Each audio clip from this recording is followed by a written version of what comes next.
ஆண்டவரும் இரட்சகருமாகிய இயேசு கிறிஸ்துவின் நாமத்தில் வாழ்த்துக்கள். இந்த நாளிலும் பிலிப்பியர் 4வது அதிகாரம் 10ஆம் வசனத்திலிருந்து 23வது வசனம் வரையிலும் கடைசி செய்தியை இந்த பிலிப்பியர் நிருபத்திலிருந்து நாம் கற்றுக்கொள்ளப் போகிறோம்.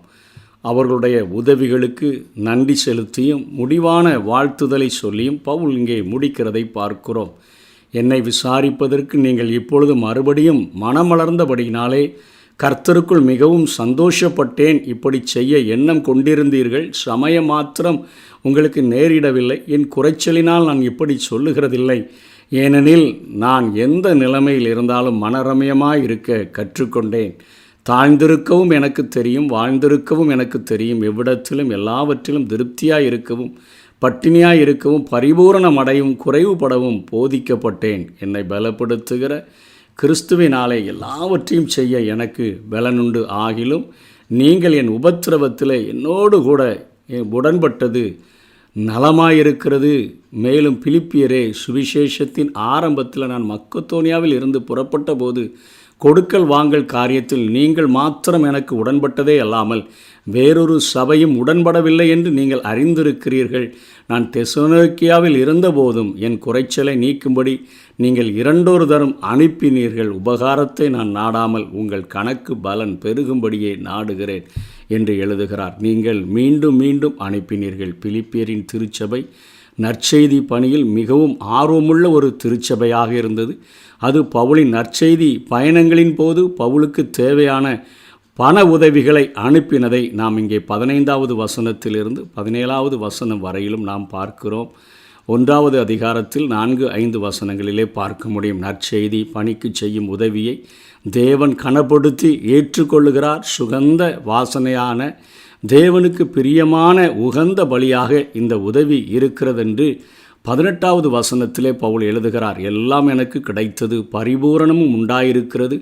உங்களால் அனுப்பப்பட்டவைகளை சுகந்த வாசனையும் தேவனுக்கு பிரியமுமான உகந்த பலியுமாக எப்பாப்ராத்துவின் கைகளில் வர பற்றி கொண்டபடியினால் நான் திருப்தி அடைந்திருக்கிறேன் என்று எழுதுகிறார். இப்படியான ஒரு உண்மையான நற்செய்தி பணியாளருக்கு நாம் செய்யும் உதவி தேவனுக்கு செலுத்தும் அவருடைய பிரியமான பலியாக காணப்படுகிறது. இந்த சிறியரில் ஒருவனுக்கு நீங்கள் எதை செய்தீர்களோ அதை எனக்கே செய்தீர்கள்.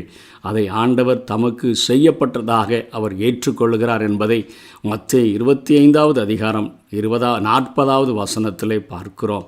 இந்த உதவியை பெற்ற ஜனங்களை பவுல் ஒரு வாக்கு கொடுத்து அவர் ஆசீர்வதிக்கிறார். 4:19 என் தேவன் தம்முடைய ஐசுவரியத்தின்படி உங்கள் குறைவையெல்லாம் கிறிஸ்து இயேசுவுக்குள் மகிமையிலே நிறைவாக்குவார். பிதாவாகிய தேவன் தமது பிள்ளைகளை அன்புடன் கவனித்து பராமரிப்பதை பவுல் வலியுறுத்துகிறதை பார்க்கிறோம். அவர் உங்கள் தேவைகளையெல்லாம், மாம்சத்திற்குரிய தேவைகளாக இருந்தாலும் சரி, ஆவிக்குரிய தேவைகளாக இருந்தாலும் சரி, அவர் சமூகத்தில் வைக்கும் பொழுது அதை நமக்கு தந்து நம்மை நிறைவாக்குகிறவராக அவர் இருக்கிறார். அவர் கிறிஸ்து இயேசுவுக்குள் நம் தேவைகளை நிறைவாக்கி தருகிற ஒரு நல்ல தகப்பனாக இருக்கிறார். தேவனுடைய கிருபைகளை நாம் பெற்றுக்கொள்ள கிறிஸ்து இயேசுவுடன் ஐக்கியமாக இருப்பதும் அவருடன் வாழ்வதும் மாத்திரமே நமக்கு அவசியமாக காணப்படுகிறது. தேவன் தமது மக்களுக்கு பராமரிப்பும் உதவியும் செய்வதாக வேதாகமத்தில் காணப்படும் வாக்குத்தத்தங்கள் நமக்கு நம்பிக்கையையும் ஊக்கத்தையும் அவைகள் தரக்கூடியதாக இருக்கின்றன. ஏராளமான வாக்குத்தத்தங்களை நாம் வேதத்தில் பார்க்க முடியும். தேவனுடைய தெய்வீகமான ஒரு பராமரிப்புக்கு ஏராளமான வாக்குத்தத்தங்கள் நம்முடைய வாழ்விலே கொடுக்கப்பட்டிருக்கிறது. ஆகவே உத்தம ஊழியர்களுக்கு உதவி செய்கிற நம்மை பார்த்து ஆண்டவர் சொல்லுகிறார், அந்த உதவியை எனக்கே செய்தீர்கள். தேவன் தம்முடைய ஐசுவரியத்தின்படி, அதாவது வானமும் பூமியும் அவருடையது, பூமியின் அதன் நிறைவும் கர்த்தருடையது, வெள்ளியும் பொன்னும் அவருடையது. இவைகளில் இருந்து ஆண்டவர் நம்முடைய குறைவுகளை, நம்முடைய மாம்சத்திற்குரியவைகளை, ஆவிக்குரியவைகளை தந்து அவர் நமக்கு உதவி செய்யக்கூடியவராக இருக்கிறார் என்று பவுல் சொல்லிக் கொடுக்கிறார். முடிவான வாழ்த்துதல்கள் 21, 22, 23 சொல்லி முடிக்கிறார். கிறிஸ்து இயேசுவுக்குள்ளான பரிசுத்தவான்கள் யாவருக்கும் வாழ்த்துதல் சொல்லுங்கள். என்னோடு இருக்கிற சகோதரர்கள் உங்களுக்கு வாழ்த்துதல் சொல்லுகிறார்கள். சிறையிலிருந்து இந்த காரியத்தை எழுதுகிறார். பரிசுத்தவான்கள் அனைவரும், விசேஷமாக ராயனுடைய அரண்மனையில் உள்ளவர்களும் உங்களுக்கு வாழ்த்துதல் சொல்லுகிறார்கள். அங்கே அநேக ஆத்துமாக்களை அவர் அங்கே சம்பாதித்து வைத்திருக்கிறார். நமது கர்த்தராகிய இயேசு கிறிஸ்துவினுடைய கிருபை உங்கள் அனைவரோடு கூட இருப்பதாக. ஆமேன் என்று சொல்லி இந்த பிலிப்பியர் நிருபத்தை அங்கே முடிக்கிறதை பார்க்கிறோம். மீண்டும் மீண்டும் அனுப்பினீர்கள், மீண்டும் மீண்டும் உதவி செய்தீர்கள்.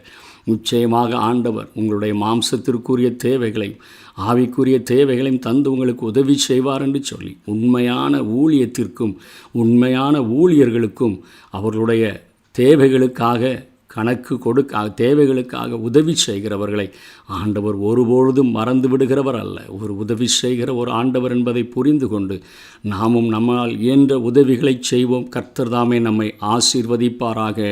ஆமென்.